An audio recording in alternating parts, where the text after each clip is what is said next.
Assalamualaikum warahmatullahi wabarakatuh. Shalom. Nama saya Robin Gunawan Siburian, jurusan Ekonomi Pembangunan, NIM 94142251, Universitas Negeri Gorontalo. Baik, saya akan menjelaskan materi tentang konsep dasar logistik. Baik, seperti yang kita lihat ada di layar, yang pertama kita akan menjelaskan tentang pengertian regresi logistik. Regresi logistik adalah teknik statistik yang digunakan untuk memodelkan hubungan antara satu atau lebih variabel independen atau prediktor dengan variabel dependen biner atau respons yang hanya memiliki dua kemungkinan nilai. Tujuan utamanya adalah untuk memprediksi probabilitas bahwa suatu kejadian akan terjadi berdasarkan nilai-nilai variabel independen yang diberikan. Yang kedua, ada beberapa jenis-jenis regresi logistik. Yang pertama adalah regresi logistik binomial. Regresi ini menjelaskan tentang bentuk dasar dari regresi logistik, di mana variabel dependen hanya memiliki dua kemungkinan nilai, atau biasanya 0 dan 1. Cocok digunakan ketika variabel dependen adalah biner seperti sukses atau gagal, ya atau tidak, atau positif negatif. Yang kedua yaitu regresi logistik multinomial. Regresi logistik ini cocok untuk digunakan ketika variabel dependen memiliki 3 atau lebih kategori yang tidak terurutan. Misalnya, kategori ini bisa menjadi rendah atau sedang dan tinggi. Model ini memperluas konsep regresi logistik binomial ke situasi dengan lebih dari dua kategori. Yang ketiga, kita lihat di sini adalah regresi logistik ordinal. Regresi ini berguna ketika variabel dependen memiliki 3 atau lebih kategori yang memiliki urutan atau tingkatan. Misalnya, kategori ini bisa menjadi rendah, sedang, dan tinggi dengan tingkat peningkatan yang terdefinisi. Regresi logistik ordinal mempertimbangkan urutan ini dalam modelnya. Baik, selanjutnya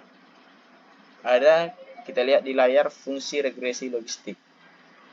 Fungsi regresi logistik ini memiliki bentuk kurva atau shape yang memungkinkan untuk memodelkan hubungan yang kompleks antara variabel independen dan variabel dependen biner. Ini memungkinkan kita untuk memahami bagaimana perubahan dalam variabel independen mempengaruhi probabilitas keberhasilan atau kegagalan suatu peristiwa. Dengan menggunakan fungsi regresi logistik ini, kita dapat melakukan prediksi probabilitas keberhasilan atau kegagalan suatu kejadian berdasarkan nilai-nilai variabel independen yang diberikan, serta melakukan klasifikasi dengan menetapkan batas probabilitas tertentu untuk menentukan kategori hasil yang diinginkan. Selanjutnya, kita lihat di sini di layar bentuk umum regresi logistik. Baik, seperti ini ada rumus bentuk umum dari regresi logistik. Di sini dijelaskan bahwa P buka kurung Y sama dengan 1/X adalah dijelaskan bahwa probabilitas bahwa variabel dependen Y memiliki nilai 1 atau misalnya sukses dan keberhasilan berdasarkan nilai-nilai independen X1, X2, dan XK. B0, B1, B2, dan BK menjelaskan bahwa koefisien regresi yang diestimatis dari model, sedangkan E adalah pangkat bilangan Euler atau sekitar 271828. Bentuk umum ini menggambarkan bahwa variabel dependen yang bersifat biner diprediksi berdasarkan variabel independen yang terkait.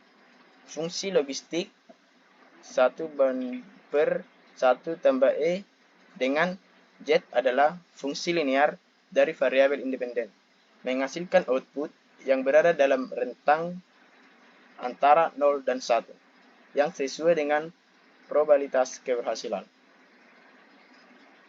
Selanjutnya yang terakhir adalah bagaimana cara tahap-tahap uji regresi logistik. Yang pertama, kita mempersiapkan data. Langkah awalnya adalah mempersiapkan data yang akan digunakan untuk analisis. Ini termasuk pembersihan data, penanganan nilai yang hilang, dan pengkodean variabel dependen dan independen. Yang kedua, kita harus memilih variabel. Pilihan variabel independen yang dianggap relevan untuk memprediksi variabel dengan langkah ini melibatkan pemahaman domain, dan analisis eksploratif data.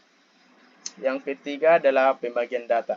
Pembagian data ini bisa menjadi set pelatihan atau training set dan set pengujian atau test set untuk menguji kinerja model yang disesuaikan pada data yang tidak terlihat sebelumnya. Baik, yang keempat adalah penyesuaian model. Yang keempat ini menjelaskan bahwa penyesuaian model digunakan data pelatihan untuk menyesuaikan model regresi logistik. Ini melibatkan estimasi koefisien regresi menggunakan metode seperti maximum likelihood estimation atau MLE. Yang kelima adalah evaluasi model. Evaluasi model ini menjelaskan bahwa model regresi logistik yang disesuaikan menggunakan data pengujian. Beberapa metrik evaluasi yang umum digunakan tersebut. Yang pertama, akurasi. Akurasi ini digunakan untuk proporsi pengamatan yang diprediksi dengan benar. Baik, yang kedua, sensitivitas. Sensitivitas ini digunakan untuk kemampuan model untuk mendeteksi positif, aktual, atau keberhasilan. Selanjutnya, spesifitas. Spesifitas ini kemampuannya model untuk mendeteksi negatif, aktual, atau kegagalan. Yang terakhir, area di bawah kurva Reviewable Operation atau ROC, ukuran yang mengukur kualitas prediksi model. Baik, yang keenam, validasi model. Kita harus melakukan validasi model untuk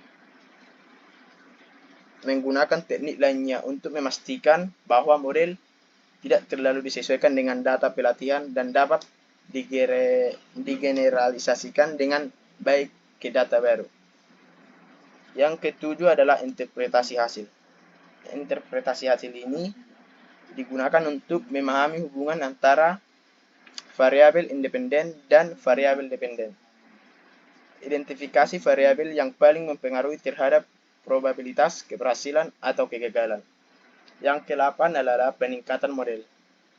Peningkatan model ini digunakan untuk menyesuaikan tambahan pada model seperti penambahan variabel, transformasi variabel, untuk menyesuaikan lain untuk meningkatkan kinerja modal.